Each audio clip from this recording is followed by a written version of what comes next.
wa bi'ulumi fi darin. Amin.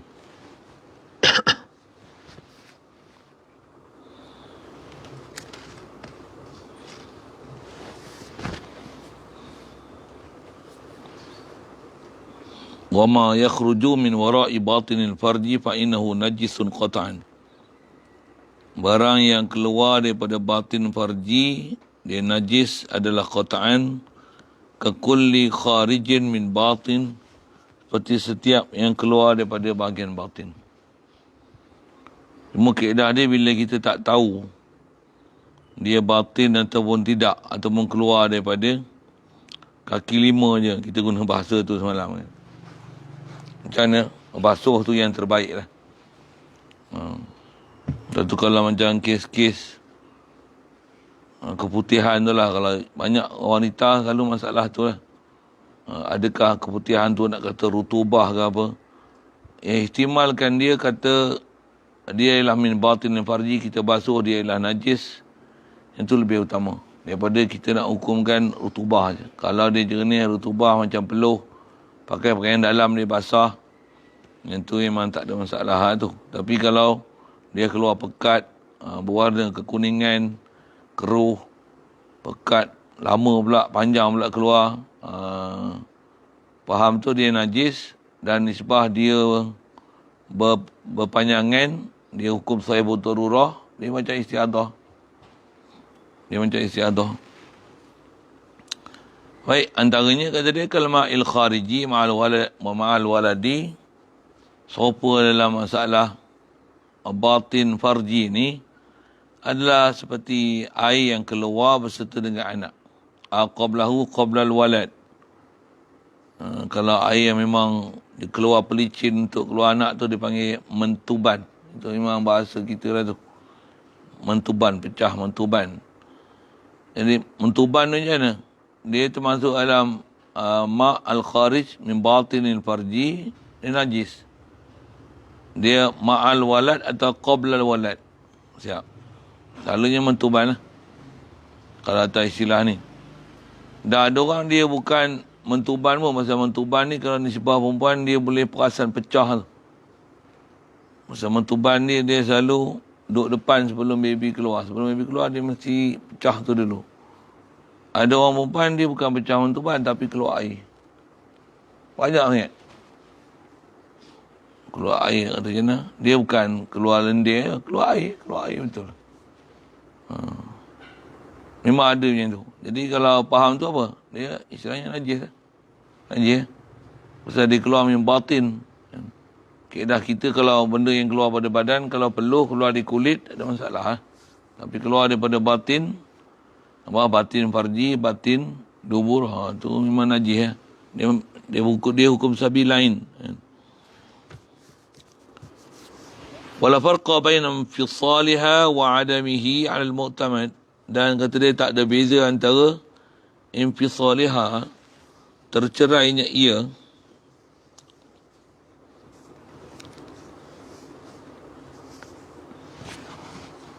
rutubah farji, baina infisaliha, baina infisali rutubatil farji wa adamihi, da adami infisal ala mu'tamad. Jadi maksudnya sama ada dia berputus-putus ataupun berterusan keluar, tak ada beza situ. Tak ada beza. Jadi maksudnya kalau memang dia datang daripada batin farji, sama ada dia datang dengan infisal ataupun adam infisal, kalau main pada batin, najis. Qala ba'duhum ba'dul ashab Syafi'iyah ni, kata dia al-farqu baina rutubati at-tahirati wan najasati al-ittisal wal infisal. Ada ba'duhum kata beza antara rutubah yang tahirah dan najisah adalah al-ittisal wal infisal. Baik. Falawin pasalat, jikalau bercerai, maksudnya dia tak berterusan, dia putus-putus. Ada pasal tertentu je dia keluar. Wafil kifayati, sebut dalam kitab kifayah, anil imam, daripada imam sini. Siapa imam ni? Anaha, bahasanya ia rutubatul farji ni adalah najasatun, adalah najis. Siap. Baru selesai kalau ikut situ. Bab rutubatul farji tu. Jadi kita kalau yang tak tahu apa ni macam mana? Di atas kata tak ada beza intisal impisal. Keluar pula kita tak tahu sama ada kaki lima ni atau batin. Keluar pula memang istilahnya dia memang bukan beluh, bukan basahan biasa.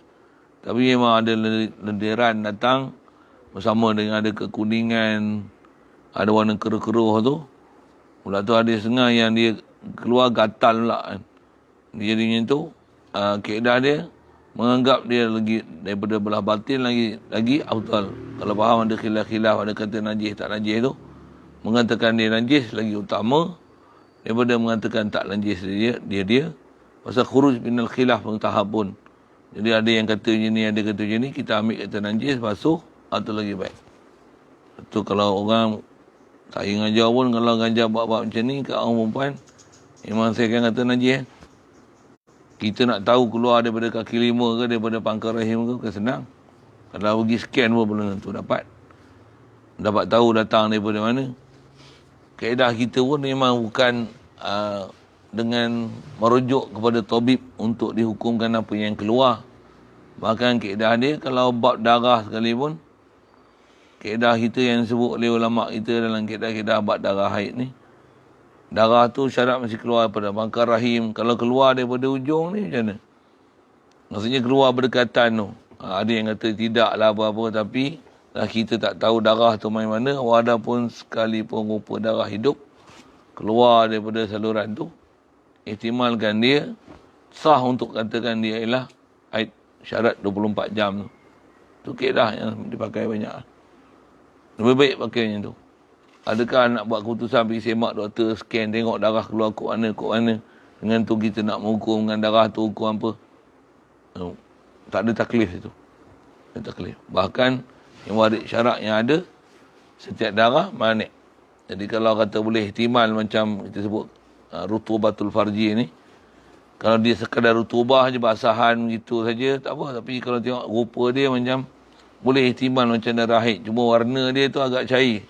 Kaedah kita pula qaul rajih, yang qaul sahih di kalangan mazhab kita Asy-Syafi'i mengatakan bahawasanya warna keruh atau berkuning masih tetap adalah hukum haid. Hukumkan dia, hukumnya tu lebih utama daripada kita tak tahu hal, kita silap bagi keputusan lagi, nanya pula, masalah pula.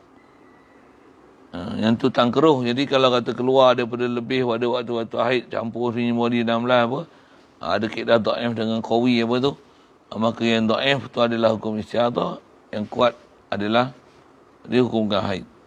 Ada kaedah macam tu. Jadi yang tu yang disebut masalah khilaf apa ni. Jadi saja nak sebut sikit masalah keputihan. Masalah memang orang perempuan, kalau saya punya pengalaman mengajar budak-budak, pelajar, putihan ni memang top topik. Kalah bah haid. Haid lah tu sebenarnya. Tapi dia tak fokus dah haid tu. Dia akan cerita masalah keputihan dia. Yang tu paling banyak masalah. Jadi istiadah tu sebenarnya. Istiadah dia lah. Dia kalau pelajar satu hal, yang remaja ni, tambah pelajar berasrama yang makan tanggung. Makan yang jenis makan ni lah, makan banyak. Masak ramai ni. Makan pula jamu selalu ayam. Memang banyak masalah. Pondok-pondok orang. Pasal dia orang jarang makan ayam. Pasal ayam ni, ayam cocok tu. Ayam cocok, masalah banyak. Benar. Dia kat orang lelaki tak banyak efek. Orang perempuan. Doktor kalau area ni, Doktor Kupang, Doktor Fatimah tu. Doktor Fatimah tu. Doktor Fatimah tu. Doktor Fatimah tu dia allergic sungguh. Dia kalau pergi, kalau ada masalah perempuan, ayam jangan makan. Ayam daging jangan makan. Dia cukup tak suka doktor tu. Pergi. Ayam cucuk tu.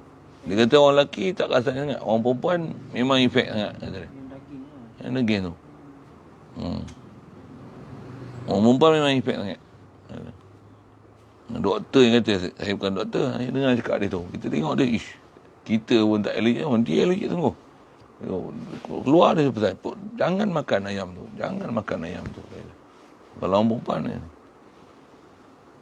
Kalau nak makan, makan kau ayam organik yang nama Islamik itulah, yang tak ada cocok-cocok ni kan. Bismi, Zain, apalah. Dulu ada HPA apa. Tapi main duduk asrama, bukan semua orang nak makan ayam, pakai ayam tu, yang tu mahal kan. Ni orang kira untung je, untuk modal paling sikit, masa paling pendek, untung paling besar. Dia prinsip ekonomi dia macam tu. Kita nak cari yang mana yang istilahnya makan tu sehat, halalan thayyiban. Beza sikit lah. Jadi kalau yang duduk asrama jenis makan orang ramai tu, memang orang perempuan biasanya akan masalah tu. Pasal bagi makan ayam lah masalah ni. Lembah ayam. Menu pun ayam banyak daripada ikan. Sebab ayam murah. Kalau ikan pula, ikan besar-besar, ikan terbenang pun dengan ayam murah lagi. Kalau kira kilo tu. Kalau kira ekor, menang ikan lah. Kalau kira ekor, buat ikan bilis, menang ikan bilis lagi. Tu buat bodoh sikit kan. Memang ikan mahal. Ikan mahal sebenarnya. Urus pun susah. Masak pun hancur. Dia macam tak relevan sikit. Memang makanan senang. Ayam.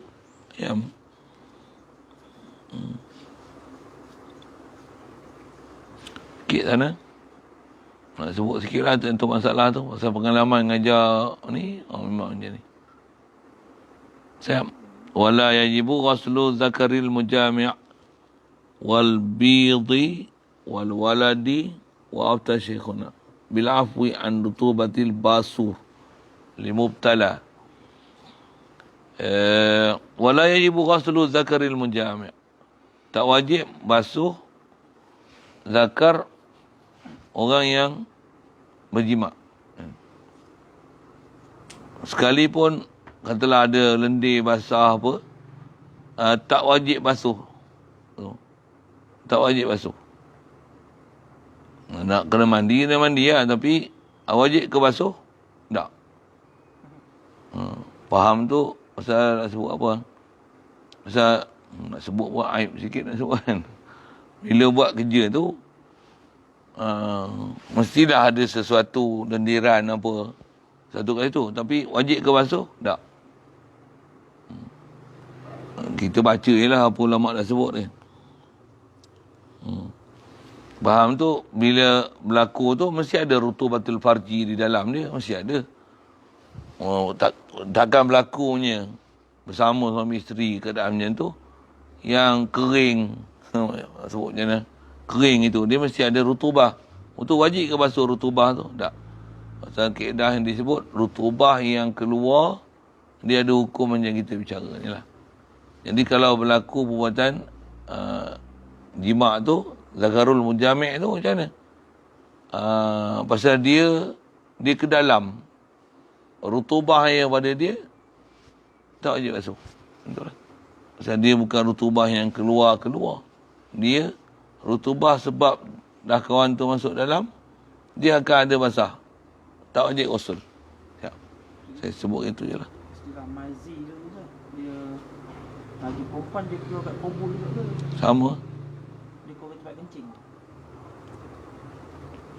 Kita tahu. Lelaki memang. Sebab itu kan masa tu ada ramai orang tanya. Saya tahu dia ada mazi ke apa. Kalau wadi memang keluar lubang kencing. Kalau mazi dari lubang tu, lubang haid. Itulah. Kalau lelaki sama. Lelaki memang ada lubang tu je, mana ada lubang lain lah. Mazi kalau orang perempuan keluar lubang haid lah. Bukan keluar lubang kencing. Tapi kalau wadi, itu sebut wadi tu. Itu pun tak sebut tu. Dia akan keluar lubang kencing. Itu pun memang ada budak tanya kan tentang mazi.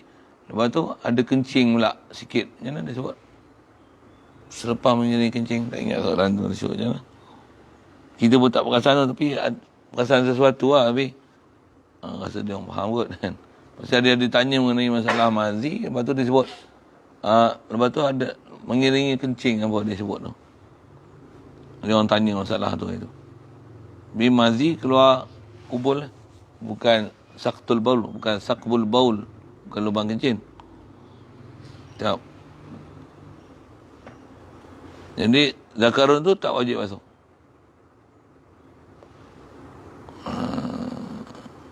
Siap situ. Wal bidhi atau pada zakaril munjami'.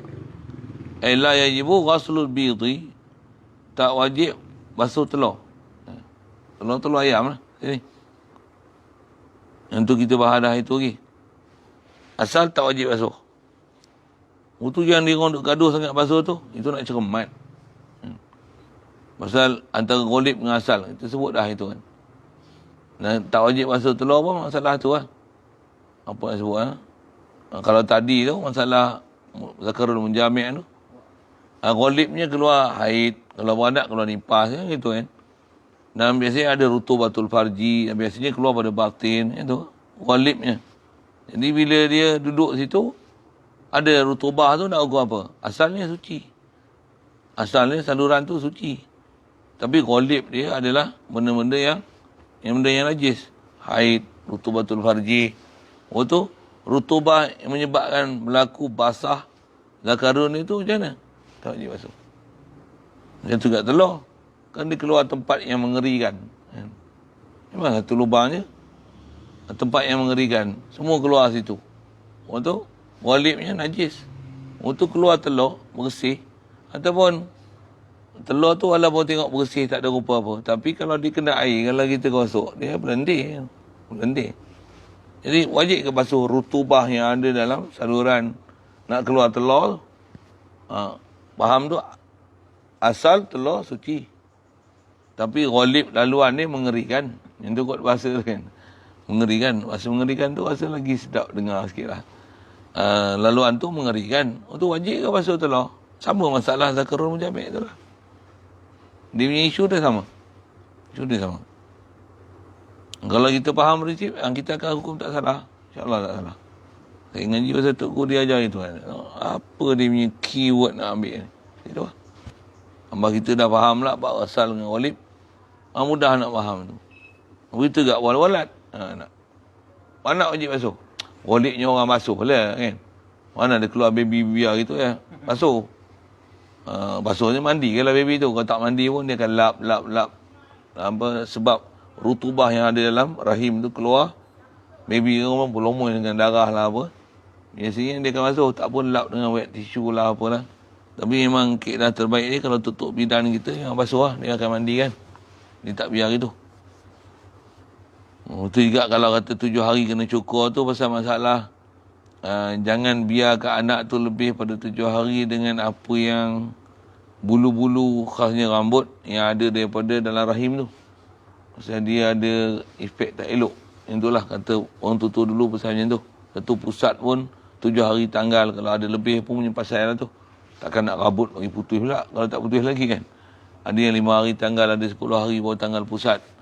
Pasal nak tunjukkan seminggu tu suruh akikah tu pasal jangan biarkan apa bulu yang khasnya bulu rambut yang keluar pada masa dia lahir tu dibiarkan dia berpanjangan ada pada baby pasal efek dia ada satu side effect tu. Apa dia wallahualam. Ikut je syariat. Syariat suruh cukur tu mesti ada hikmah sesuatu. Juga Allah Ta'ala jadikan pusat tu akan kering dalam masa lebih kurang seminggu juga. Dia ada plus minus itu. Mesti ada hikmah sesuatu. Itu kan. Itu. Kalau sampai 2 bulan pusat tak tanggal lagi, mesti something there. Ini masalah. Dia mesti ada satu imun dia tak cukup menyebabkan dia tak boleh kering pusat tu. Patutnya pusat tu dah kering lah. Tapi tak kering. Jadi asal sebut anak tu lah. Asal sebut mandi apa tadi. Anak tu, jadi dia mesti keluar dalam tu. Dia lendir-lendir kotoran apa yang dia. Asal tak wajib basuh. Kalau yang memang wajib, kalau ada arit kat dia, apa dia? Darah. Okay. Kalau keluar tak ada darah apa, bersih kanak-kanak tu. Macam mana? Dari sisi hukum tak wajib basuh. Tapi biasanya tak dibiarkan itu. Dia akan dimandikan. Cuma mandi tu, bukan mandi macam biasalah, mandi cowboy tu lah kan. Mandi sekadar nak cuci anak tu. Cuci anak tu. Sikit lah sebut, dah mandi pula. Misi pula tak mengaji lah, mandi ke mana. Tu. Tahu mana mandi anak? Dia ada besin baby tu. Buat apa? Ambil baby tu letak. Tak waridak kan. Letak. Lepas tu macam mana? Ambil air besin tu. Air tu lah dibubuh baby dalam tu. Lepas tu dia ambil air tu.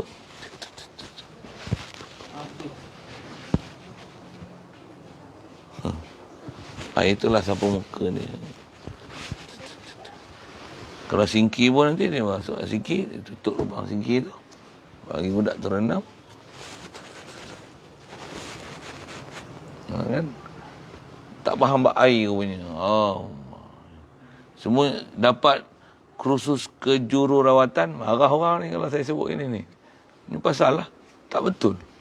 Kursus kejururawatan tu dia tak ajar cara syar'i. Dia ajar basuh je. Tapi dia tak ajar air macam mana nak pakai. Air yang warid tu. Dia sepatutnya kalau ada air tu duduk luar. Baby kat sini. Ambil air ni. Basuh dia. Tambahlah ni ada singki, ada apa tu. Water heater, shower tu kan. Boleh set dia bagi panas dengan suhu badan budak tu dalam je keluar menjerit.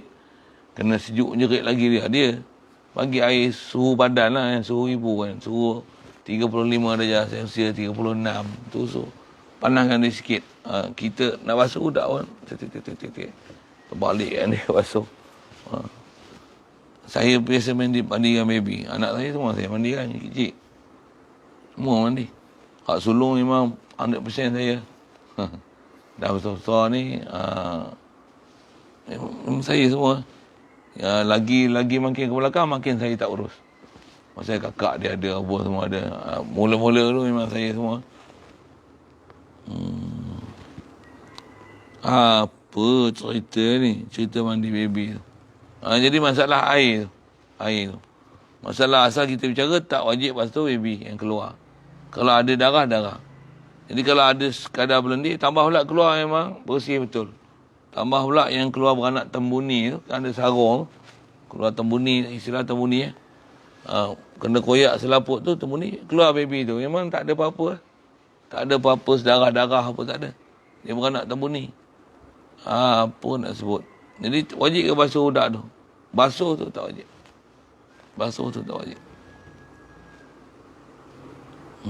Apa nak sebut tadi? Basuh tak wajib. Wa afta syekhuna bil afwi an rutubatil basur. Selesai tu masalah anak. Anak saya yang memang keluar bersih betul-betul tu. Dia nama Nazif tu. Masa tu. Nama Muhammad Nazif tu saya tu. Saya keluar misi pun kata bersih budak ni. Tu. Ambil perkataan bersih dia tu lah. Muhammad Nazif. Saya Nazif. Masa beranak dia tu bersih. Satu dia lain sikit. Memang lain lah daripada orang lain. Anak semua nama A. Dia N. Dia pun petikai. Kenapa nama Nazif N? Mana nak zikar. Muhammad Nazif. Nama apa N? Kenapa yang lain? A dia rasa dia lain sikit. Kau lain. Kau anak bersih. Dia bangga sikit lah kan. Dia lain sikit lah. Kau anak lain. Orang lain. Sebut nama, anak macam biasa orang lain. Engkau anak lain sikit. Satu nama kau lain sikit.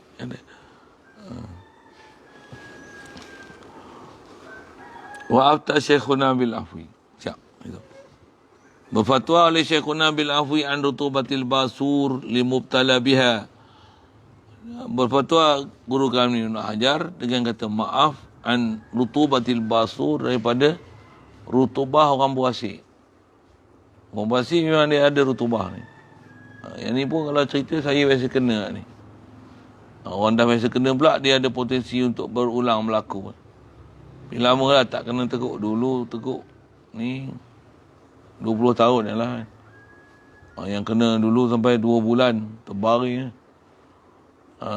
Tapi sebelum terbaring, bila ada bengkak dekat dubur tu, buasir ni, biasanya ada rutubah. Seluar yang kalau pakai seluar panjang, boleh pakai sekali je. Tapi saya tak ambil afwi tu lah. Masa belajar pun, faham afwi tu, tak ambil afwi pasal kita tanggung najis lah. Dia bukan rutubah lah pasal dia jadi lendir, cium pun, alamak, bau lah. Kita peluh biasa je pun cium seluar, rasa itu peluh. Peluh tak ada masalah lah. Peluh pun tambah duduk tempat-tempat sulit-sulit macam tu.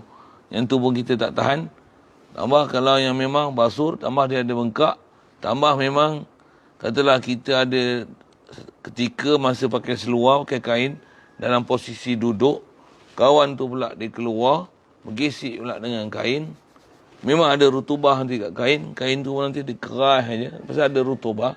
Cium memang tak mengerikan lah. Bahasa tu senang. Cium agak mengerikan lah bau tu. Memang ihtimalnya basuh. Pergi basuh pakai kain lain lah. Seluar pun pakai sekali je. Kan? Tengok. Dah ada lah. Dia akan ada rutubah tu. Pasal bila dia terbuka, dia bengkak kan. Jadi akan ada lah yang daripada dalam tu boleh keluar. Dia punya fungsi otot jerut dia tu tak kuat. Dia tak kuat. Dia dah longgar. Kalau jerut pun ada halangan untuk jerut pasal dia bengkak. Jadi ada rutubah. Memang kat seluar biasanya kalau dia keadaan teruk, kita akan tengok kat seluar tu pun dia macam ada satu lapisan. Lain ada selaput. Ini saya punya experience sendiri lah. Kalau tak pernah kena, orang tak tahu. Itu yang Syekh Kuna sebut, Ibn Hajar sebut. Dia kata ada rutubah basuh ni afwi. 5 betala biha. Jadi kalau sekali-sekala kena, tak ada lah afwi. Pasal rutubah tu memang datang daripada batin. Memang datang daripada batin. Di atas dia kata afwi. Macam mana pun, dia kata afwi. Faham tu, jumhur kata, tak. Yang ni kaedah bahasa kitab Fathul Mu'in nak faham uslub dia ni. Bila dia kata Syekh Kuna kata macam ni, ghairu syaikhuka. Tak. Macam mana? Ghairu syaikhukum macam mana? Asal dia benda yang yakhruju minal batin, najis lah. Najis lah. Wa kadha bidu ghairu ma'kul wa yahillu akluhu al-asahi. Macam tu juga kata ada pun najis, bidu ghairu ma'kul, bid telur ghairu ma'kul hayawanin ghairu ma'kulin ghairu ma'kul hayawanin ghairu ma'kul ma'kul lahmu. Lain daripada binatang yang dimakan dengan daging dia. Telur dia tu najis, wajib basuh ke? Tidak. Telur apa ni? Telur biawak, telur ular, telur penyu. Bukan boleh makan penyu. Telur tu wajib basuh. Tak. Tu dia golib telur ni, kalau binatang bertelur ni, bila bertelur ni, kalau jenis binatang reptilia kan, tak pun jenis-jenis tu lah. Kalau burung pun burung yang tak boleh makan je tu. Tak jenis reptilia pun jenis burung. Allahumma salli wa sallim ala sayyidina. Apa nak sebut? Jadi kalau daging ni tak boleh makan sekalipun, telur dia tu macam mana? Telur dia tu tak najis. Maksudnya telur dia tu walaupun ghalib, tempat mengerikan, asal dia asal telur adalah tak najis. Asal zat ain binatang semuanya suci, melainkan babi, anjing dan keturunan daripada keduanya. Atau salah satu daripada keduanya. Yang tu je zat diri dia tu najis. Binatang lain, zat diri dia suci. Bila zat diri dia suci, yang najis mapil jauh dia. Yang keluar daripada sabi lain dia. Yang tu yang najis. Jadi kalau telur, dia akan keluar daripada sabi lain ni. Jadi ghalib najis.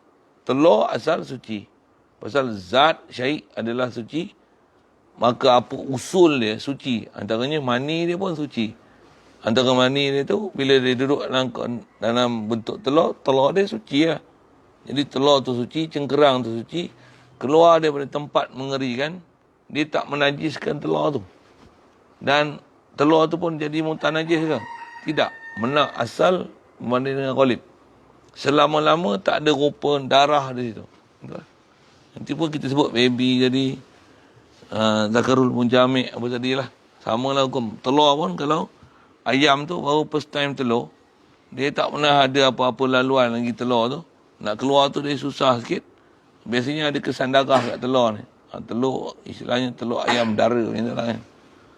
Lalu dengan minyak kelapa dara, ni telur ayam dara. Tak ada pula orang cerita kelebihan telur ayam dara apa pula. Tak ada lah apa-apa kan. Tapi nak kenal dia macam mana? Telur tu ada kesan darah. Biasanya tu telur ayam dara. Kalau telur yang tengok bersih tu telur ayam janda. Rasa kita melawar lagi tu. Gitu. Hukum ni sama dari sudut. Walaupun binatang tu tak boleh makan, telur dia tu adalah najis, tak wajib basuh. Tapi basuh dia tu lagi utama lah. Kenapa nak cerita basuh-basuh ni? Pasal wa yahillu akluhu ala asahi. Halal makan telur. Binatang yang walaupun tak boleh dimakan daging dia ala asahi, di atas kaul asah.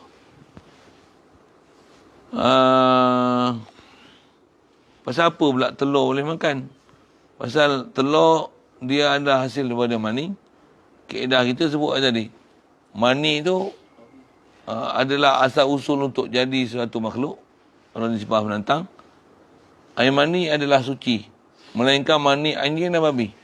Pasal mani anjing dan babi, kaedah kita mazhab Syafi'i rahmatullah alaih, ialah zat ain najis. Bila anjing babi tu, kaedah kita zat ain najis. Diri dia najis, bulu dia apa semua najis.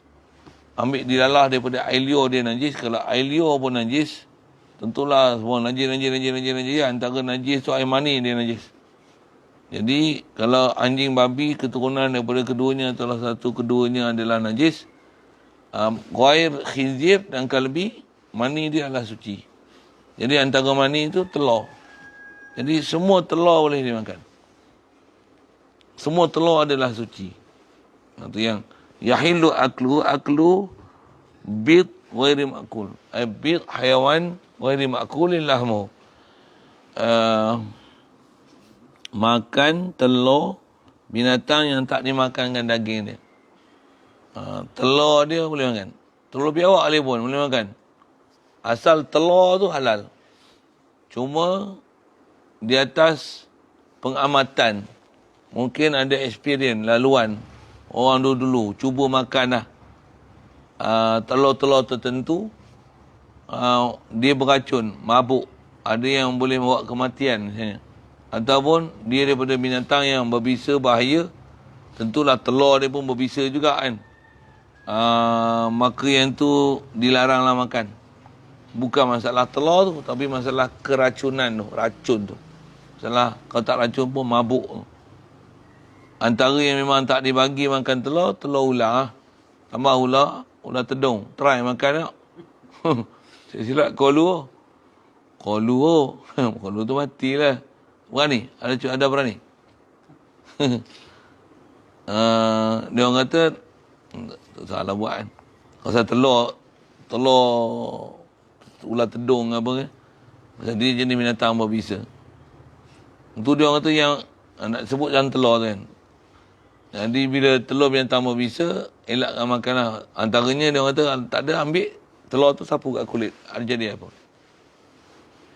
Panas ke? Kalau panas maksudnya ada sesuatu tu. Itu cara indikator lah. Lagi sapu-sapu pula, berkurap pula, naik. Usah ada buat lah. Usah ada beranikan diri. Telur cicak tu. Cuma dobek telur ada macam ni. Antara yang pengamatan untuk tua dulu juga, telur yang kalau boleh elakkan makan dia dan jangan makan pasal dia ada mabuk. Bila mabuk haram lah. Kalau telur tu jenis dia berkembar dan melekat. Satu telur cicak, saya mengaji ada Tok Guru hurai macam tu. Dia kata telur cicak kalau sebutir-sebutir, nak makan, kalau gaduh nak makanlah katanya. Tapi kalau kembar tak sah. Pasal telur berkembar, dia hukum berangkai, dia mabuk biasanya. Ghalibnya mabuk. Antara telur yang berangkai-angkai, telur katak. Telur katak jangan makan. Pasal dia berangkai. Telur yang berangkai biasanya dia mabuk. Telur berangkai dia mabuk. Jadi antara yang berangkai ni, telur katak.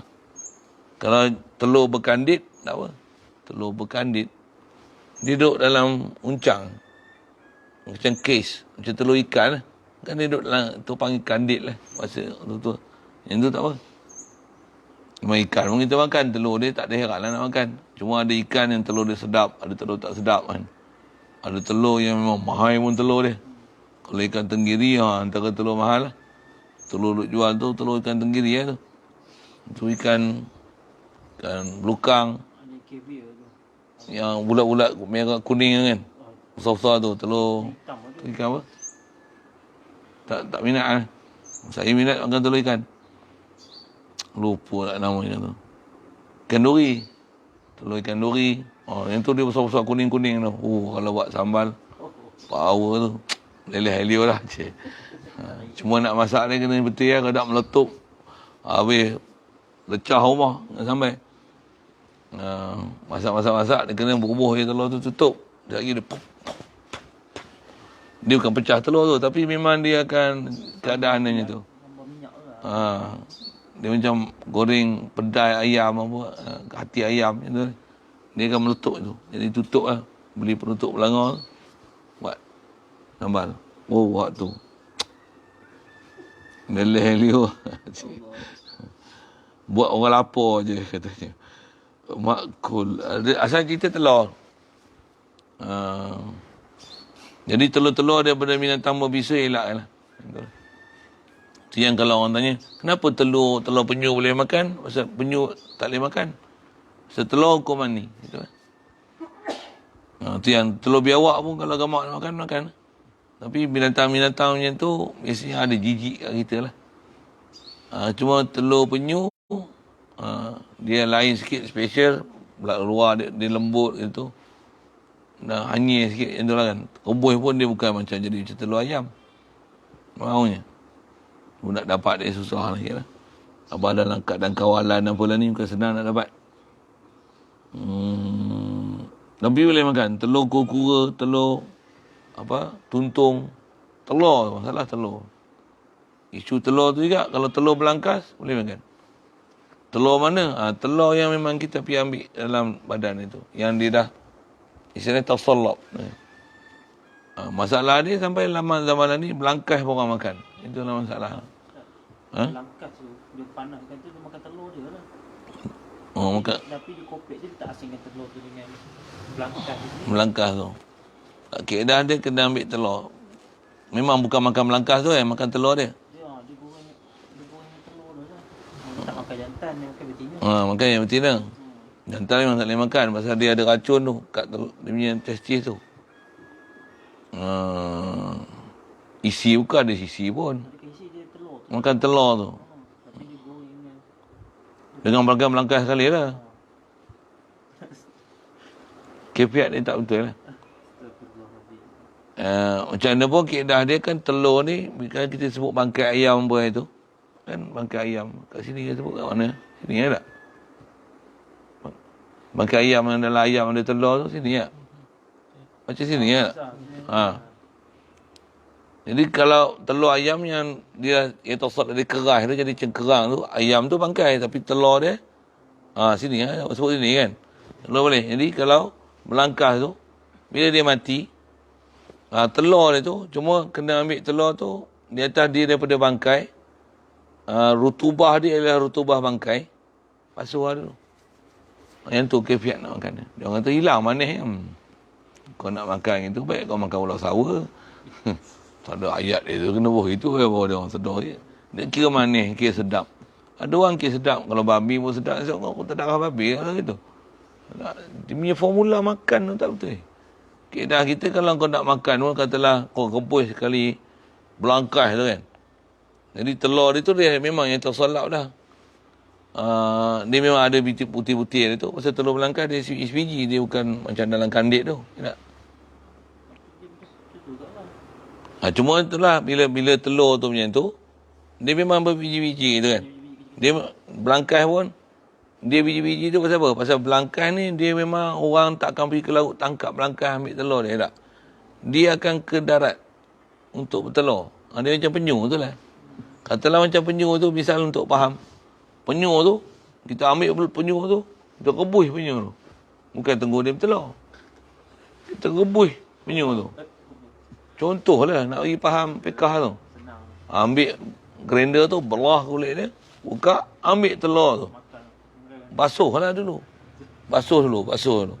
Telur tu, pasal dia memang keluar untuk ke darat untuk bertelur. Telur tu pun memang dah sampai saat matang dia untuk dikeluarkan je. Cuma tak keluar lagi. Kita rebus penyu tu. belah dia. Ambil telur dalam tu, basuh, makan. Boleh? Boleh? Boleh? Pasal telur tu istilahnya tersalap. Dia matang. Jadi kalau belangkas tu, kita rebus tu, belah dia, ambil telur dia tu. Tapi basuh dulu lah. Memang orang tak ambil belangkas ni, memang orang tak ambil belangkas. Lepas tu, belangkas tunggu dia bertelur, untuk ambil telur dia yang dia telah bertelur dekat pantai tu. Orang tak ambil macam tu. Cuma kalau orang pandai, dia ambil belangkas, dia boleh keluarkan telur belangkas tu. Patutnya buat macam tu lah. Dia macam penyu tu lah. Ambil penyu. Cuma penyu nak bawa keluar bukan dia lah. Empat kita mampus. Bawa mampus senang kan. Tunggu dia telur. Dia korek lubang. Tunggu dia telur. Tu 100 hingga 150 biji tu. Telur ni. Telur penyu. Seko-seko tu. Apa yang sebut. Belangkas pun telur je tu lah. Dia akan pergi cari tempat dia. Sampai tempat yang dia nak telur tu, dia korek. Dia telur, dia tinggal lah. Dan telur tu nanti dia akan membesar. Dia membesar telur tu. Dia asal kecil kan. Dia macam, kalau kecil macam biji-biji manik selalu buat dalam kek tu kan. Besar tu je. Dia sampai matang ni nanti dia akan besar. Saya ada pengalaman kat laut macam tu. Saya sebut tu. Kecil-kecil dulu memang. Jambatan Pulau Pinang sebelum dibuat tu, rumah tok saya, laut belakang tu kan. Gelugur kan. Gelugur. Jalan Helen Brown. Pergi cari tak. Take Google, Jalan Helen Brown. Nombor tak ingat nombor. Belakang tu memang laut. Alah sini, bukit tu laut kan. Bukit tu. Bukit tu. 20 meter, 30 meter tu. Tu laut lah. Tengok. Bila buat jambatan, bentar Pulau Pinang tu, ni macam rumah tok je ni. Jambatan Pulau Pinang tu dia buat macam ni. Jadi sini dia jadi macam pulau. Bukan pulau, macam tasik. Dulu orang ambil ikan, masa tu pusing ikan belanak, tangkap situ je. Lama-lama dia kering. Orang tambak. Tak ada lah ni. Yalah. Tak boleh mandi laut lah. Dulu memang laut tu tempat mandi. Nak cerita belangkas lah tu. Saya memang tahu duduk laut pasal kecil-kecil. Memang papak sepupu-sepupu apa dulu pak menakan pun. Duduk laut dia. Apa saya nak sebut. Telur belangkas tu lah dia kecil. Jadi memang orang tak ambil belangkas dengan tepi laut. Tunggu dia bertelur tak. Orang ambil. Tapi kalau orang pandai dia ambil belangkas dia boleh korek. Dia tahu cara nak keluarkan telur. Ambil telur. Belangkas lepas dah balik. Ini yang tak reti ni. Memang dia tak akan ambil jantan tu. Dia pilih betina. Lepas tu. Rebus tu bedak. Belah. Makan telur. Telur dia memang sedap. Tapi kalau patua boleh makan belangkas, memang bodoh. Makan tu telur dia lah. Memang kalau makan pun telur. Isi dia, tak, dia bukan jadi isi ketam. Bukan ada isi pun. Memang orang kalau makan telur. Tapi kaifiat ambil telur tu tak betul.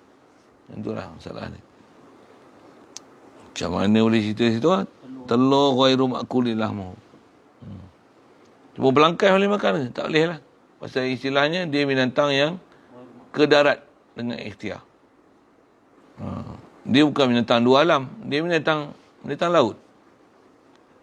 Macam mana penyu? Penyu bukan binatang darat. Penyu binatang laut. Cuma dia ke darat untuk aktiviti bertelur je. Tu pun yang betina yang jaga bertelur. Yang jantan tak turun. Ada orang kata belangkas boleh makan. Dia kata pasal belangkas ke darat untuk aktiviti bertelur je. Itu yang cara fake dia tak betul tu. Itu yang buat vaksin itu. Saya cerita tu lah. Mula-mula nak katok JAKIM ni. Pasal JAKIM kata belangkas boleh makan. Alasan dia tu lah. Buka lah ni. Ada lagi asal JAKIM tu. Dia tak buang lagi. Pasal dia pakai lagi hukum tu. Hukum benda macam tu simple pun dia tak betul keluar hukum. Pelik. Apa saya nak sebut? Allahumma salli wa sallim ala sayyidina. Dia kata belangkas boleh makan pasal dia hanya ke darat untuk bertelur. Dia kata kalau belangkas boleh dimakan untuk bertelur, sedangkan belangkas, jarang ada belangkas keluar bertelur seekor dia. Belangkas ni bila sebut belangkas mesti jantan akan ikut sekali betina. Mesti. Memang begitu. Dia akan keluar betina. Belangkas tu rupa dia tu. Misalnya ikut tajam tu. Tak tahu Google tengok rupa belangkas ke mana. Seekor lagi ni jantan akan duduk sini. Saiz betina lagi besar daripada jantan. Jantan angkat dua tangan. Ikut Bertelur dia ikut tadi. Ikut. Setia jantan tu ikut. Kalau boleh jantan, belangkas boleh makan, saya kata penyu akan lebih utama untuk boleh dimakan. Siapa? Penyu ni hanya untuk bertelur, betinanya. Jantan tak keluar langsung. Jantan dia hanya ada di darat. Waktu dia menetas, masuk air, dia takkan keluar lah semua hidup dia ke darat. Yang keluar akan ke darat nanti hanya betina. Itu pun waktu bertelur saja. Lepas tu dia akan balik ke laut. Belangkas hanya tu perangai dia. Jadi kalau kata belangkas boleh makan, maka penyu lebih utama untuk dimakan. Pasal belangkas keluar jantan dan betina sekali. Nampak? Fikah dia. Itu yang nak kelahi dengan saya, dia orang tak tahan tu. Pasal saya, benda tu saya lalu lah. Sama pula itu, tiba-tiba ada orang lain pula bercakap lepas saya bercakap. Tu saya ingat hati tu. Habis-habis dia dah lah hujung. Habis-habis dia balas cerita bab makan pula, khilaf dia. Hati sat. Sembang-sembang lain.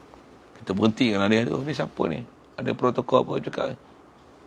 Pasal angkat hati lah, benda yang sepatutnya kena cerita, dia tak cerita. Ruang yang sepatutnya dia untuk berdialog, dia tak bagi dialog. Dia bagi kita duduk 3 jam tu.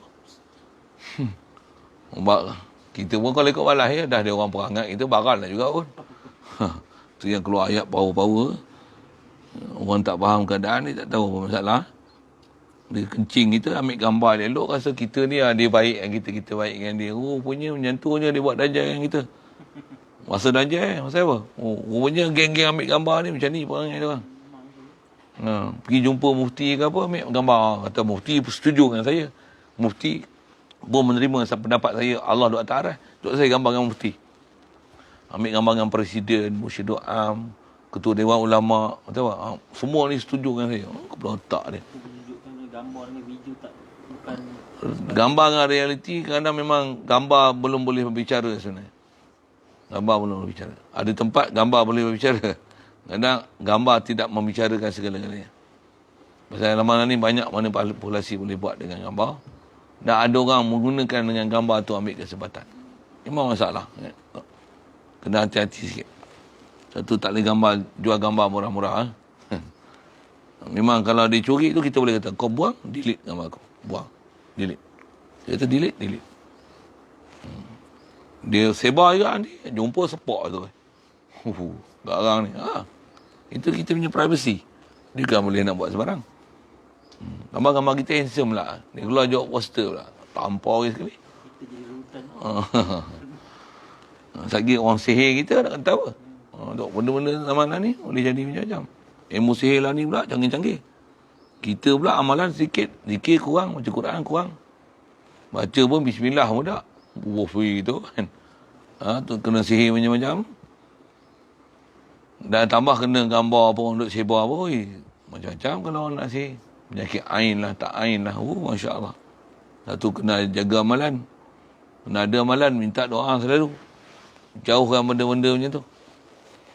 Apa cerita semua ni? Makan telur, jakim. Habis semua. Vaksin apa semua. Muntah keluar habis. Masalah tu lah hukum yang tak betul. Asal cerita hukum tak betul tu lah. Satu kaedah kita nak kelahi pun bagi keluar hukum yang dia cerita tak betul tu, yang tu jadikan modus operandi untuk kutuk. Memang betul pun. Memang bersih kita macam tu. Ada benda tak betul, tak betul. Jadi benda yang macam ni pun kau hukum tak betul, macam mana kau nak hukum vaksin? Kau nak suruh kami terima hukum vaksin kau. Tu saya punya cara hujah tu. Kalau bukan depan memang dia pun tak boleh kata apa. Diam je. Kalau tidak dia lawan lah. Lawan lah. Kalau benda semudah belangkas pun dia tak boleh bagi hukum betul, macam mana nak boleh pakai JAKIM? Ada otoriti betul ke memang dia keluar hukum tu betul? Dia tak layak sebut nama JAKIM tu. Pasal belangkas pun dia bagi hukum tak betul. Maksudnya benda pada kita lah. Allah, benda macam tu. Benda very simple. Kau hukum tak faham. Macam mana kau nak faham hukum vaksin tu? Mesti kau akan hukum salah. Pasal, belangkas pun kau hukum salah. Sedangkan belangkas ada kitab-kitab jawi kita yang ulama tulis. Terang-terang tulis tu. Belangkas haram. Kan? Terang-terang tulis. Yang ni, belangkas halal. Terang-terang tulis. Tak gila tu. Menyalahi ulama-ulama kita tulis. Hukum halal dan haram. Bukan yang ni haram, yang ni makruh kan. Yang Yang ni halal. Yang ni haram. Kalau hukum macam tu pun macam dia tak pernah lalu kitab, tak pernah tengok ulama, tak pernah bahas hukum, tak pernah faham penyu, tak pernah faham melangkai apa. Ini macam mana dia nak faham vaksin? Kita faham, saya faham. Vaksin apa dia? Ambil tempat pembiakan dia, medium apa, macam ni dia proses, saya tahu apa dia. Satu saya nak dengar dia orang punya penjelasan tu.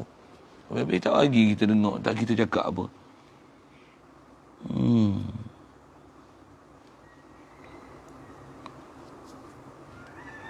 Baik, asal telur fayakilu akluhu alal asahi. Warishuhu idza ubina fi hayatihi wa yushaku fi sya'rin. Walau syakka fi sya'rin. Manawi. Warishuhu itu atas mana?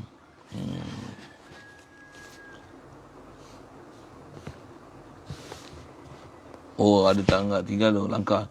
Wa sya'ru ma'kul. Ada dia tiba situ pelik tak? Baca tidak.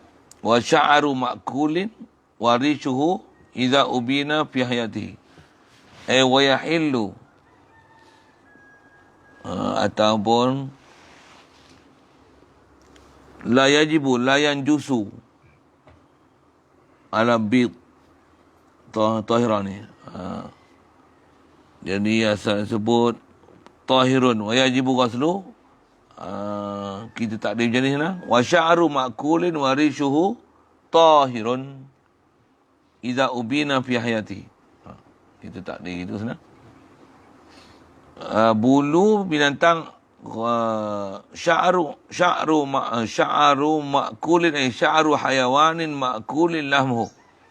Kita baca takdir macam tu senang faham. Senang faham. Saya ngaji dulu pun mula-mula dengar arwah Pak Teh tu lah. Ngaji kat dia. Kita baca buat ni, dia baca buat ni. Kita lain pun. Asal saya mula dengar tu daripada dia. Dia baca sekali je. Kita memang tahu sya'ru ma'kul tu. Binatang yang dia, bulu daripada binatang ni makan. Tapi dia takdir tu. Terus kita faham. Siap takdir kan. Siapa naik fa'il bagi ma'kul tu. Sya'ru ma'kulin sya'ru hayawanin ma'kulin lahmuhu. Ada lahmuhu tu kan. Senang faham. Faham sedang tak kacau sikit pun nak faham kita. Tu baca dengan tutup guru yang pakar ni, dia tak payah hurai. Kita dengar dia takdir tu. Cukup lah. Best lah faham. Jadi bulu binatang yang boleh dimakan daging dia tu sya'ar. Cuma sya'ar ni bulu macam bulu rambut tu lah. Macam bulu arnab. Cuma bulu arnab dia panggil sya'ar tak? Bulu arnab dia panggil wabar.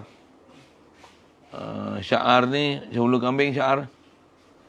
Kambing kacang tu sya'ar. Kalau bulu bibiri dia panggil suf. Yang tu dalam Quran sebut wa min awbariha wa asy'ariha. Wa min awsafiha wa asy'ariha wa awbariha. Macam mana? Quran. Lalu dia baca tu. Asasa wa mata'an ilahin tu. Wa min asy'ariha wa awbariha. Wa min aswaf dulu ya. Wa min aswafiha wa asy'ariha wa awbariha. Wa min asy'ariha. Sya'ar macam rambut kita ni sya'ar. Suf dulu. Suf macam bulu kambing tu panggil suf. Kambing biri-biri. Tu panggil sufi. Saya orang sufi dulu pakai pakaian daripada bulu kambing biri-biri tu. Bulu macam biri-biri tu dia panggil suf. Wa min aswafiha wa asy'ariha. Wa abwabiha, wabar. Wa aubariha. Kalau bulu wabar ni macam bulu arnab tu. Bulu arnab bukan bulu arnab anggora, bulu arnab biasa. Yang tu dia panggil wabar. Dia bulu lembut. Kalau bulu suf, dia panjang gebu. Saya nak sebut cerita macam mana. Tapi tengok yang tu senang nak faham. Payah agak nak bagi takrif tu. Saya sebut awsaf, awbar untuk asy'ar. Belakang mau sya'ar. Sya'ar bulu kasar macam bulu kambing biasa, kambing kacang tu. Bulu lembu, bulu kuda. Tambah bulu tengkuk kuda, tu dia panggil sya'ar. Bulu kasar. Ada kitab sebut bulu halus, bulu gebu, bulu halus, bulu kasar macam tu kan. Gebu ni bulu biri-biri tu bulu awsaf sufi. So dia nak macam rupanya kapas. Kalau wabar ni dia kasar sikit macam bulu arnab.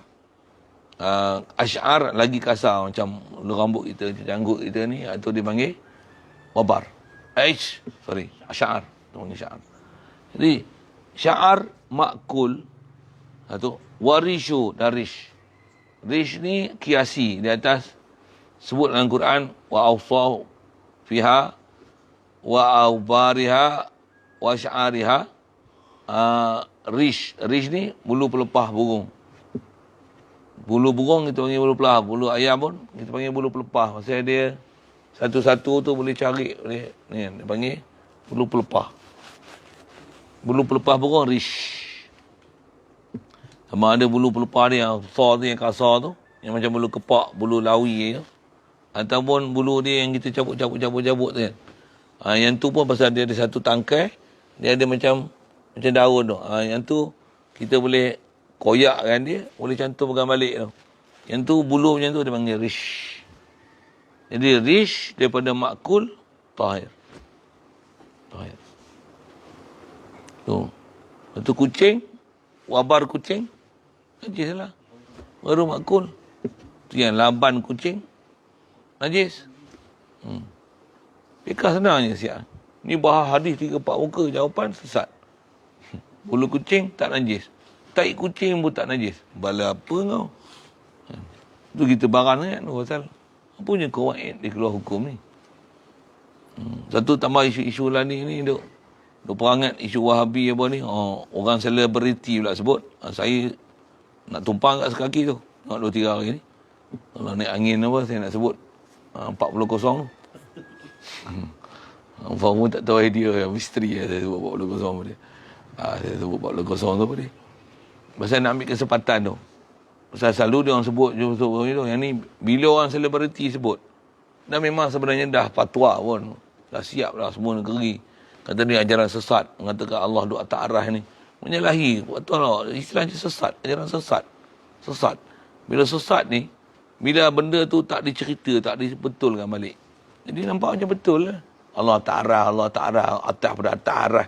Ni merepek. Sedangkan dah dipatuah lah. Cuma orang yang ada pandangan orang ramai kat dia tu tak apa nak ramai, dia yang sejak itu. Ni pun saya pelik asal orang yang biasa, orang yang tak ada autoriti ni yang duk bercakap banyak ni.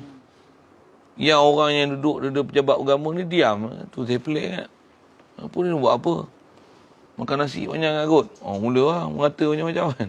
Tapi tujuan kata tu nak kata, takkan dia orang tak ada sensitiviti. Kau mula saya nak cakap macam-macam. Duduk pejabat agama macam tak ada agama je. Saya punya bahasa kasar macam tu lah. Minta dugaan. Sepatutnya orang duduk pejabat agama dah sensitif.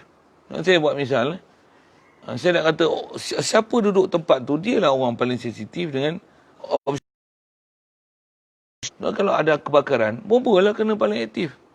Ada kebakarannya, dia alert tau. Ada api asapnya, asap mana ni? Jom, walaupun tak ada orang report. Dia tengok kebakaran, dia pergi lah. Nino. Bomba macam mana? Nino. Tu ambulan. Lantaklah bunyi macam mana kan. Selalu dengar ambulan. Polis biasa lah. Bomba tu jangan dengar. Kalau dia nampak asap je, dia mesti turun dia. Mesti turun punya. Siapa? Dia sangat alert. Polis apa pun, dia tengok muka suspek lain je. Dia alert. Yang preman je. Apa tu je? Tiba-tiba orang potong ni. Dia pun pi. Dia sound tu. Saya pun kena sound. Saya sebut tu. Lampu merah lama sangat. Yang ni nak tukar sini, lepas tu sana pula. Dekat dah 3 minit, 4 minit. Allah mak, letih. Zikir menunggu itu. Tengok tu tak ada lah. Kita berah. Pi. Punya polis depan tu. Polis yang dia pakai yang biasa. Tapi dia polis. Dia sound kita pasal kita langgar lampu isyarat. Tapi bukan langgar orang. Saya nak cerita apa? Alert tu. Jadi polis, bomba memang tambah rela ni. Lebih kuat pada sudut. Saya nak cerita alert dia. Dia upah untuk tu kan. Tambah yang tutup pagar tu macam mana. Uish. Ya Allah Akbar. Tutup tu. Kunci tak buka lah. Oh, gila. Memanglah dia kata, ini SOP. Satu hal lah bagi padan-padan lah kan. Lebih kurang dia suruh polis pun tak macam tu. Polis pun, ikut sungguh dia orang ni, patuh sungguh. Ada orang tolong buat untuk kerja polis, patutnya polis yang tegas macam tu kan. Polis pun tak tegas macam tu, bukan jenayah besar tu. Alai. Bukan masuk belakang semua kena COVID. Mana ada macam tu kan. Jadi tak payahlah pulun-pulun sangat. Saya nak cerita apa? Orang macam tu alert. Tapi bila orang pejabat agama ni, kalau mungkin ada bidang dia, yang ni bidang pejabat, yang ni bahagian pendidikan, yang ni bahagian pentadbiran, yang ni bahagian unit latihan. Macam-macam unit lah. Saya pun tahu juga. Apa yang unit halal haram. Yang unit mufti ni. Mufti, apa yang keluar fatwa ni. Unit panel kajian akidah ni. Saya pernah duduk situ. Saya tahulah. Tak ada sensitivity tu. Nak tunggu duit, nak buat projek. Nak tunggu duit baru nak bertindak. Tak ada, kita tak ada duit, peruntukan tak cukup. Saya duduk dalam tu, saya duduk macam ni. Cakap lebih-lebih, tak boleh mulut laser. Saya memang mulut laser. Satu dia lantik sekali, waktu dia tak lantik lah, tobat aku tak panggil lah bapak ni. 2016-17. 2016-17, 2 tahun je. Tobat dia tak panggil. Tahu dah, tak panggil pun. Kita pun tak expect dia panggil. Saya pun pelik lu, kenapa saya dia panggil? Pasal saya bukan ada apa-apa. Mungkin dia nak dengar orang pondok macam mana kot. Yang lain semua ada PhD. Ada masa saya duduk tu, ada yang tak PhD lagi lah. Tapi dalam proses nak buat PhD, ada yang duk buat assignment, duk hantar assignment. Sekarang semua PhD dah tu. Saya tak ada PhD apa-apa pun. Ijazah pun tak ada diploma Apa? Saya pelik lah kenapa saya dimasukkan jadi unit, jadi panel kajian akidah tu. Tengok laga-laga dia orang. Itu je lah. Malas nak cakap banyak. Walah orang. Bawa apa benda pun tak ada. Apa saya nak sebut? Saya tengok laga-laga dia orang tu. Apa dia? Antaranya, itulah. Nak buat apa-apa tindakan, benda-benda yang berkaitan salah akidah, dia kena tunggu projek. Tunggu peruntukan. Saya tepuk dahi. Tak cakap apa lah. Tak boleh cakap lah pasal macam ni rupanya. Padan lah agama Islam ni mudah. Padan lah pokok sesat ni, sesat barat ni. Berlambak-lambak saya. Dia nak tunggu peruntukan. Gaji asas memang ada, tapi nak tunggu peruntukan. Untuk buat kajian, panggil, nak mesyuarat, nak panggil, duduk hotel, makan memang mewah. Kita kan gaduh nak makan tu. Kalau saya sanggup pergi jauh-jauh, pasal dia dah lantik tu, kita pergi lah jauh-jauh kan, Ipoh kan, pergi jauh, pergi walaupun balik hari katalah itu, mesyuarat tu untuk cerita isu penting, yang ni sesat, ni salah. Saya pergi buat tindakan, tak apa. Tapi follow lah saya seorang mana boleh. Polis apa semua, siapa. Saya pergi tukang bercakap, beradab orang sesat tu, saya jumpa seorang, tak apa. Kalau saya macam tu. Pasal memang tugas kita tu. Takkanlah tunggu duit untuk projek. Projek untuk membasmi maksiat ni, benda pesalah akidah ni, kena tunggu duit. Apa dengar saya cakap? Orang lain tak biasa, pasal mungkin dia orang tak biasa duduk tempat tu. Saya biasa duduk tempat tu. Orang lain tak boleh cakap pasal orang lain di panjang jauh. Saya duduk tempat tu. Saya tengok apa kelakuan dia orang. Ambil. Ada. Itulah. Kaki tangan pun tak cukup, ada berapa orang je. Tapi sekurang-kurangnya mesti ada tindakan. Sekurang-kurangnya lemparkan pada, pasal dia panel kajian akidah ni, dia sebelum daripada jawatan mufti, sebelum dia ada majlis fatwa, panel kajian akidah ni dia akan buat dulu. Dia akan, kalau ada work paper apa, dia lontarkan pada majlis fatwa. Majlis fatwa akan mesyuarat. Jadi lontarkan lah, bagilah satu surat ke apa. Lagipun duduk satu bangunan apa, stage lain aja kan, bangunan blok lain aja. Pergi jumpa, bercakap, sembang, ni kena ambil tindakan. Jumpa pengarah, ambil tindakan selalu. Boleh je. Besar masalah ni. Besar pada COVID lagi. Tapi macam tak ada masalah je. Relax. Yang cakap tu Mufti Pasir Mendengung pula. Kan? Yang Ustaz Kazim dah sebut tu. Isu dekat itu Ustaz Kazim tu.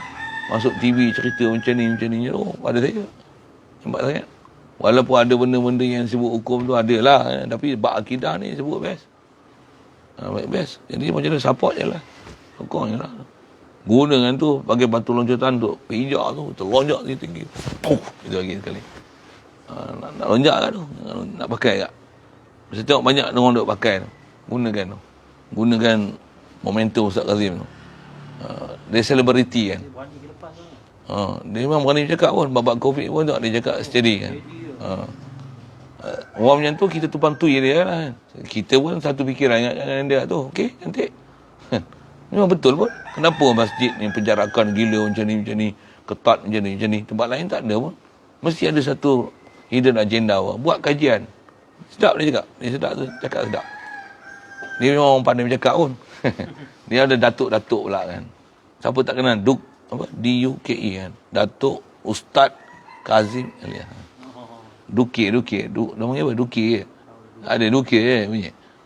Bunyi perak Duke. Bunyi perak lah tu. Apa cerita? Datuk tu lah. Dia ada datuk. Awak tak ada datuk.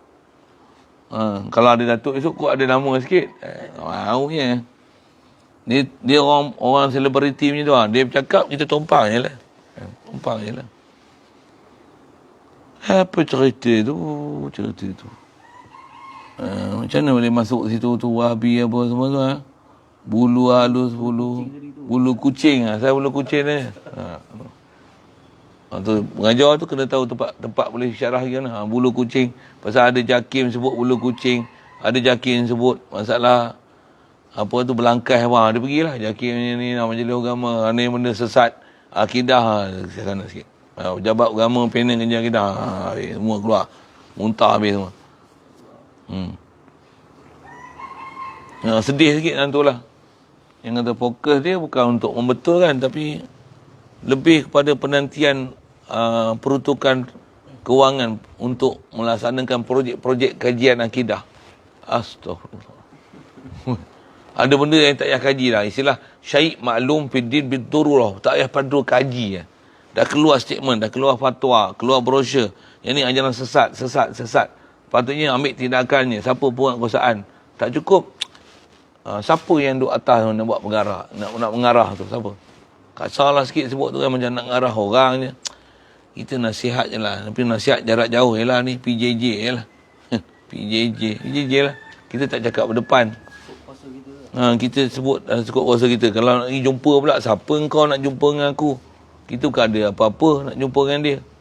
Walaupun nama title duduk pondok parti. Kalau parti betul tak apa. Kalau parti betul tak apa. Kita duduk pondok parti. Siapa nak dengar suara kita? Cakap gitu lah. Dia tahu orang tak dengar suara kita. Kita boleh bersuara macam ni lah. Kod-kod didengari juga suara kita tu. Cakap lah.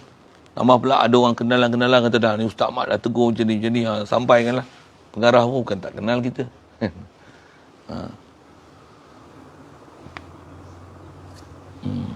Dan kita tolong cakap tu, kau tidak, kau nak pakai nama kau pun tak apa. Aku tak ada ambil apa, orang panggil apa? Kalau tak ada ambil royalty lah. Ini apa, copyright daripada kita. Tak ada bahasa kita bukan jenis itu. Hak kita ni, kau ambil, kau copy, kau buat lah benda pun.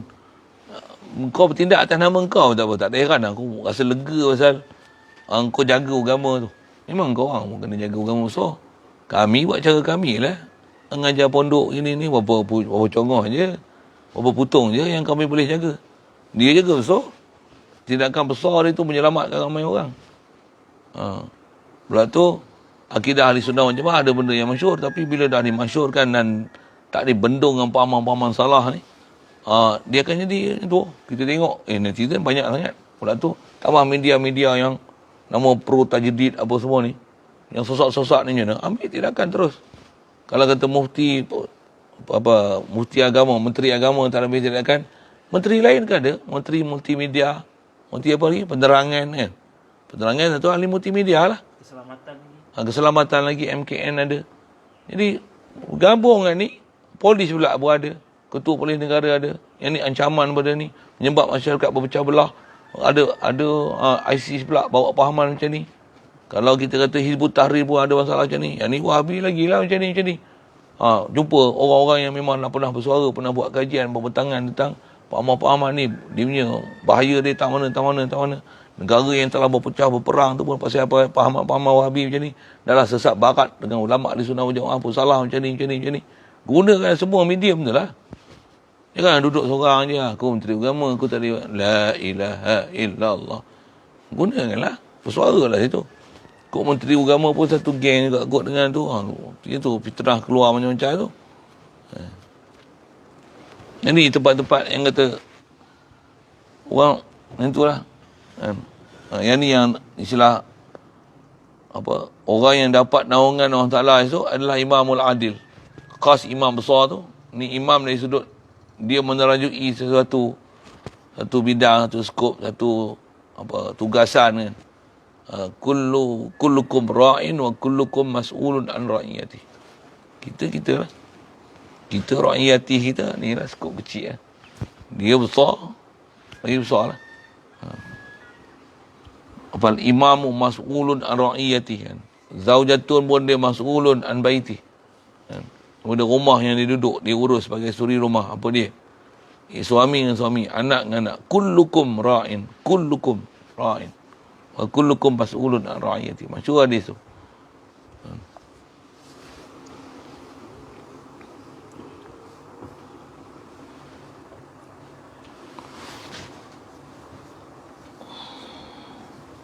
Warisu iza ubina. Situ dulu lah. Cerita tu jadi panjang, tak habis cerita bab bulu. Sambung nanti. InsyaAllah kalau ada syak-syak apa tu, potong bila. Wallahualam. Ada soalan? Tak wajib basuh anak tu. Bukan kaul asal kalau anak tu keluar dengan basahan wajib basuh. Ya ke? Kalau asal kata keluar dengan rutubah wajib basuh.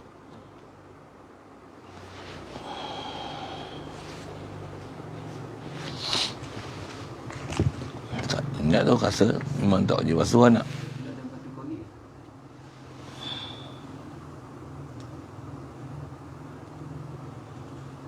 Nak tangguh anak itu gini. Kalau kata yang tu kuat memang kena ihtimal itulah, tapi yang ni tak sebut pun. Yang saya sebut awal aftar syekhuna tu. Dia jadi Tu rutubatul basur kan. Itu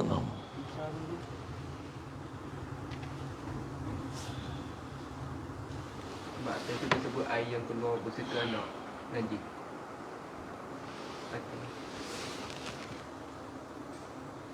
wama qabla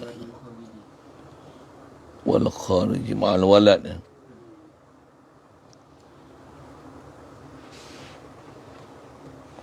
Ka kulli kharij min al batin kal ma'il kharij ma'al waladi atau qablahu ma'al walad.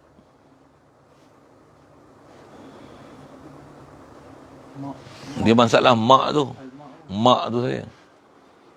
Kita cerita ni walad tu. Dia kalau tu yang kalau satu dia sebut macam mana? Besar. Dia nak asal ghadik tu macam zakarul munjami'. Kalau faham rutubah tu memang rutubah tu. Bila zakarul munjami' kita cerita zakar tu la yajibu asluhu. Telur tu pun mestilah bersama telur tu mesti ada rutubah kat dia kan. Awal-awal mesti ada rutubah. Kalau memang rutubah tu berserta dengan dia ada pula rutubah tu keluar, yang tu memang najis. Tapi bila dia kering, telur atas bicara telur tu saja, lajibu rasuluh. Yang tu lah, dia bahannya tu lah. Jadi kalau kata walad mesti bersama dengan dia, biasanya jaranglah nak kering kan. Dia mesti ada rutubah kat dia. Dia takkan kering macam kering biasa lah.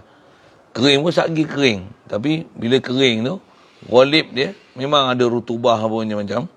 Tapi walad tu sendiri wajib basuh tak? Situ lah. Dia faham tu ya. Walad tu sendiri tak wajib basuh lah. Macam masalah telur. Tapi biasanya memang orang akan basuh. Hukum tu disebut dengan kaedah macam tu lah. Zakarul munjami' bil dengan walad tu. Iaitu hukum. Memang dia akan ada rutubah. Ada tak asal dengan ghalib. Walad adalah suci. Wajib basuh? Tak wajib basuh. Pasal dia suci. Walaupun nak keluar tu takkan dia keluar gitu saja, mesti ada rutubah pada ghalibnya. Antara ghalib dengan asal zat walad tu adalah suci, mana asal la yajibu ghusluhu. Itu. Jadi kalau katalah ada air benda yang keluar ma'al walad. Ada lendir apa semua tu, itu memang najis lah. Tapi kalau tanya walad tu sendiri wajib basuh. Tak. Yang tu. Jadi dia hukum macam di separate asing kan tu. Macam mana pun asing, Hukum yang ada tu memang hukum ada. Cuma kalau tengok anak asal sebut tadi, memang orang basuh. Tak pernah tengok orang tak keluar anak, balut itu aja. Tak, memang dia akan cuci lah apa-apa dan kotoran yang ada pada anak. Cuma saya sebut tadi lah, bila tak belajar, tak terpelajar, dia guna air najis untuk basuh anak. Bubuh tu, bubuh dalam mesin kecil tu. Dia ambil air najis juga cuci budak. Masalah dia. Jadi atas tanya tu, kalau ma'ul kharij ma'al walad, mana je? Jadi dia cerita walad tu, intibar walad tu saja. Macam masalah telur tu, intibar telur tu saja. Tak kira rutubah yang mesti dia nak keluar, mesti ada rutubah. Kalau takkan boleh keluar. Kesat, telur takkan keluar daripada sarang dia. Itulah.